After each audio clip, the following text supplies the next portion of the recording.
আসসালামু আলাইকুম। Live by service centre পক্ষ থেকে সকলকে জানাই শুভেচ্ছা ও অভিনন্দন। আবারও আপনাদের মাঝে চলে এলাম বাজাজ পালসার 150 এবিএস নিয়ে। আজকে ভিডিওর মূল টপিক বাইক সার্ভিস। কত কিলো পর পর বাইকটি সার্ভিস করবেন এবং বাইক সার্ভিস করতে আপনাদের কী কী কাজ করতে হবে আমি পুরো ভিডিওর মাধ্যমে আপনাদের দেখানোর চেষ্টা করব। আমি প্রথমত যে কাজটি করলাম সেটা হচ্ছে এয়ার ফিল্টারটি খুলে নিলাম। আমার এয়ার ফিল্টারটি কত কিলো পর পর পরিবর্তন করতে হবে অবশ্যই জেনে নেবেন। একটা বাইক রাইড করার পরে 10,000 কিলো যখন অতিক্রম করবে তখন অবশ্যই এয়ার ফিল্টারটি পরিবর্তন করে দেবেন। আমি পাশাপাশি যে বিষয়টি দেখাই যে চেন স্পকেট কভার যদি বাইক সার্ভিস না করা হয় তাহলে সেক্ষেত্রে কিন্তু চেন স্পকেট কভারের ভিতর অধিক পরিমাণ ময়লা জমে যায়। আর এটাতে এর ফলে যে এই সমস্যাটি হয় সেটা হচ্ছে সিলগুলি অতি তাড়াতাড়ি নষ্ট হয়ে যায়। স্পকেটটি দ্রুত ময়লার কারণে স্পকেটটিও তাড়াতাড়ি নষ্ট হয়ে যায়, ড্রাইভ চেনটির ওপর প্রভাব পড়ে। সে কারণে অবশ্যই সার্ভিস করে নেবেন। আর কত কিলো পর পর সার্ভিস করবেন আমি যে বিষয়টি দেখাই যে ক্লাচ কেবলটি কিন্তু আমি খুলে ওয়াশ করে দিব। আর ক্লাচ কেবল ওয়াশ করলে আপনি শহরে যখন রাইড করবেন, আমি অ্যাক্সিলারেটর কেবলও খুলে নিছি, আমি অ্যাক্সিলারেটর কেবলটি ওয়াশ করে দেব।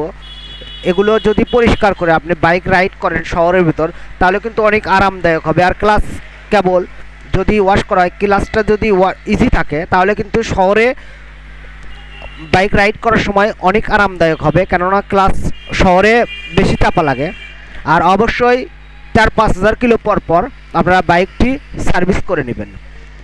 আপনাদের বাইক সার্ভিসের মাধ্যমে আপনাদের বাইকের যে সুবিধাটি হবে সেটা হচ্ছে ট্রাফিক রেজিস্ট্রি পরিমাপ হবে, স্পার্ক প্লাগগুলি চেক করা হবে যে স্পার্ক প্লাগটি সঠিক আছে কিনা।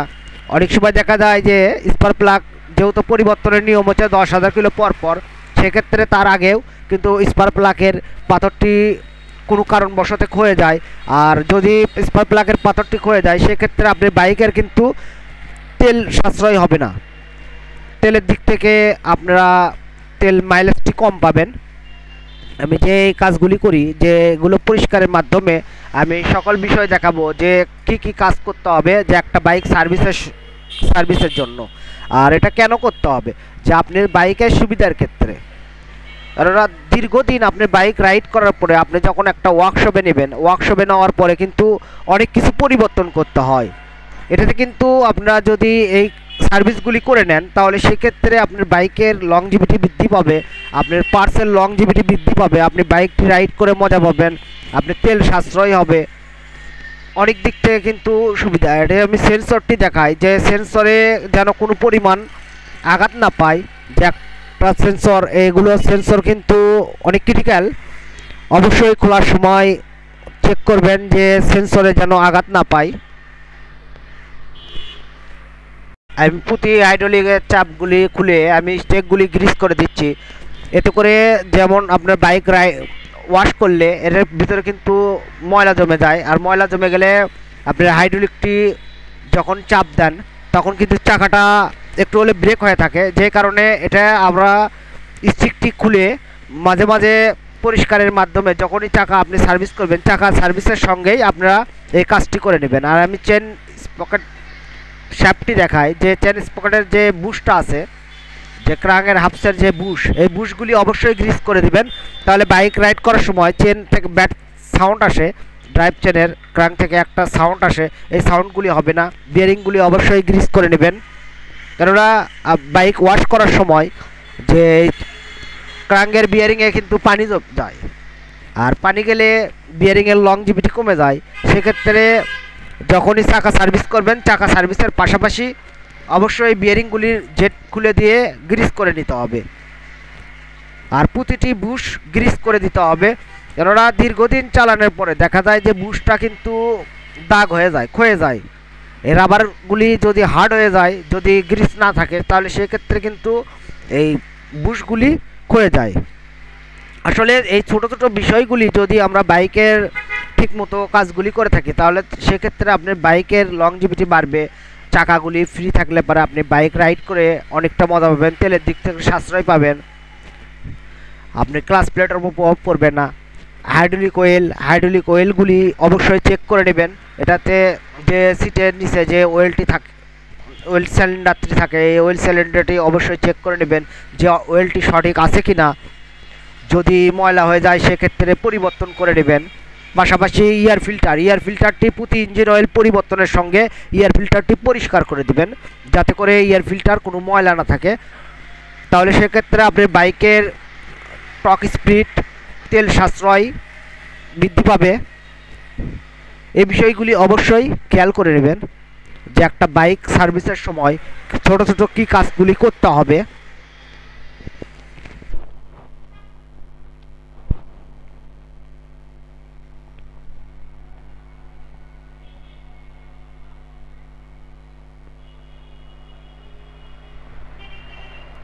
ট্যাপিড ক্রেসগুলি অবশ্যই চেক করে নেবে, কেননা ট্যাপিড ক্রেসের মাধ্যমে আপনার বাইক রাইড করার সময় যেন ঘন ঘন যদি বন্ধ হয়ে যায় সেক্ষেত্রে আপনার ট্যাপিড ক্রেসটি অবশ্যই চেক করে নেবেন যে ট্যাপিড ক্রেসটি সঠিক আছে কি না। আমি সামনের চাকাটিও কাজটা কমপ্লিট করছি, আমি সামনের চাকাও ঘুরে আবার দেখানোর চেষ্টা করলাম যে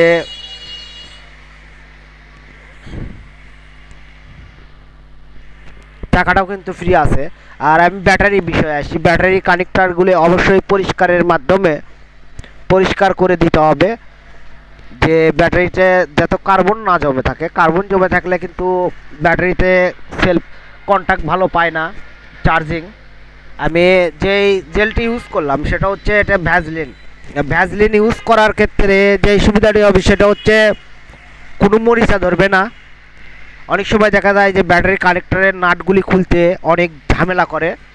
এই জেলটি ইউজ করার পরে এটাতে কিন্তু মরিচা ধরবে না, অতি সহজেই আমরা ব্যাটারি কানেক্টরের নাটগুলি খুলতে পারবো।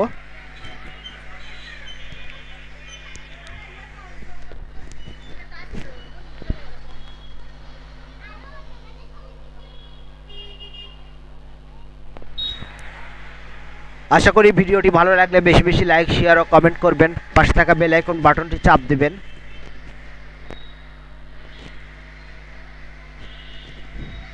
আমি ট্যাপিড ক্রেসের পরিমাপটি সঠিকভাবে দেখে নিছি। আমি অতি অল্প সারে ভিডিওটি বানালাম, যে কারণে আমি আরও যে মাপযোগের যে বিষয় থাকে, যে ট্যাপিড ক্রেসের পরিমাপ ইনটেক কত থাকবে, অ্যাডজাস্ট কত থাকবে, আমি সেক্ষেত্রে কিন্তু অতটা দেখাইনি। আর এটা কিন্তু আমি টিটিসি যে বিষয় থাকে, যে টিটিসির সময় দেখা যায় যে আমরা ম্যাগনেট কভার খুলি, ম্যাগনেট কভার এটা খুলতে হবে না। আমি যে পদ্ধতিতে এটা টিটিসি দেখালাম, যে টিটিসির টক পজিশনে নিতে আমাদের যে কাজটি করতে হবে সেটা হচ্ছে একটা প্লাগ খুলে নিয়ে 2 নাম্বার গিয়ারের সাহায্যে চাকাটি মুভিং করে কিন্তু আমি এটাতে টক পজিশনে নিলাম। এটাতে স্টার করে ম্যাগনেট কভার খোলার প্রয়োজন নাই। এটা ট্যাপিড ক্রেসের চেক করার জন্য সহজ একটা পদ্ধতি। এই পদ্ধতিটা অবলম্বন করলে কিন্তু এই ম্যাগনেট কভারটি খোলা লাগবে না, যেহেতু এটাতে টিটিসি টক পজিশনে নেওয়ার জন্য যে একটা বক্স থাকে, যে গ্লাস থাকে, এই গ্লাসটি কিন্তু নাই। সেই ক্ষেত্রে আপনি অতি সহজেই কীভাবে এটাতে টক পজিশনে নেবেন আমি সেই পদ্ধতিটা আপনাদেরকে দেখানোর জন্য চেষ্টা করি। যে আমি এটাতে কিন্তু গিয়ার 2 নাম্বার গিয়ার ইউজ করে আমি কিন্তু পিস্টনটি টক পজিশনে নিলাম।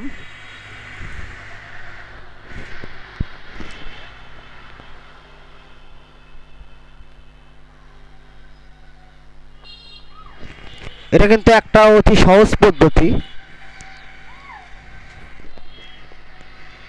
যে টিটিসি করার জন্য বারবার ম্যাগনেট কভার খুলতে হবে না, অতি সহজেই টিটিসি করা যাবে।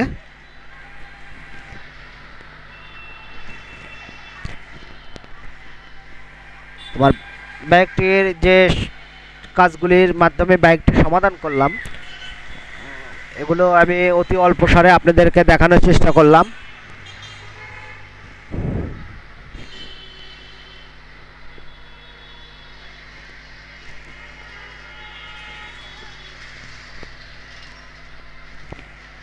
চলে আসি আরপিএম, টক স্পিড বলেন, আইডেল স্ক্রু বলেন, যে এটা কতটুকু রাখবেন।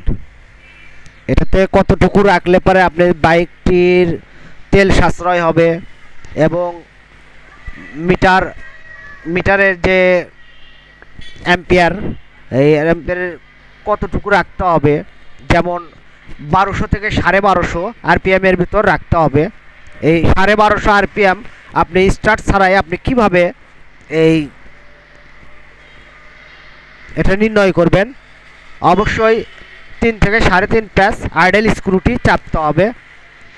আর হাওয়ার প্রেশারগুলি অবশ্যই চেক করে নেব। এটা কিন্তু 1200 থেকে 1250 আরপিএম এর ভিতর আছে, এটাতে কিন্তু কোনো লাপালাপি করতেছে না। 3 থেকে 3.5 প্যাচ ভিতর রাখতে হবে।